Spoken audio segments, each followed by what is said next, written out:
నా పేరు లక్ష్మీకాంతమ్మ. నేను గాలదిన్నెలో నివసించుతున్నాను. నేను ఇందిరమ్మ ఇంటి కింద గృహం కింద ఇల్లు కట్టుకున్నాను. ఆ ఇంటిలో నివసిస్తుండగా వారు మా ఇంటిని కాజేయాలని చెప్పి ఏఎస్ఐ బుడ్డ శ్రీనివాసులు, మా వదిన కృష్ణకుమారి, మా అన్న ఆదినారాయణ వీళ్ళందరూ కూడా నా ఇంటిని కాజేశారు. నేను ఆ కలెక్టర్ దగ్గరికి అందరి దగ్గరికి వెళ్తే చీటింగ్ చేసిందా కేసు పెట్టు, ఇలా చేయకూడదు సొంతం చెల్లెలు అని చెప్పారు. మా అమ్మగారు నాకు రాసిచ్చిన తర్వాతే మా నాన్న మా అమ్మ ఉన్నప్పుడు వాళ్ళు రాలేదు.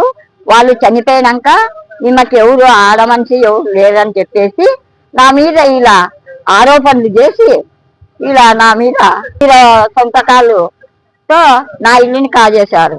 ఆ ఇంటిని నాకు ఇప్పించవలసిందిగా నేను ఎస్పీ గారిని, కలెక్టర్ గారిని, ఆర్డీఓని అందరినీ అడిగాను.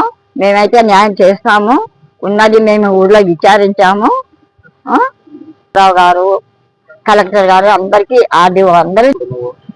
నేను అక్కడ ఇక్కడ మా వేరే వాళ్ళ ఇళ్ళల్లో, బంధువుల ఇళ్ళల్లో ఉంటున్నా. పుస్తకాలు లేకోకుండా వీరు కాజేశారు. నేనైతే వాళ్ళకి అమ్మలేదు. నా మీద రిజిస్టర్ అయిన ఇంటిని, పన్ను కట్టిన ఇంటిని కూడా ఇలా చేశారు వాళ్ళు. దౌర్జన్యం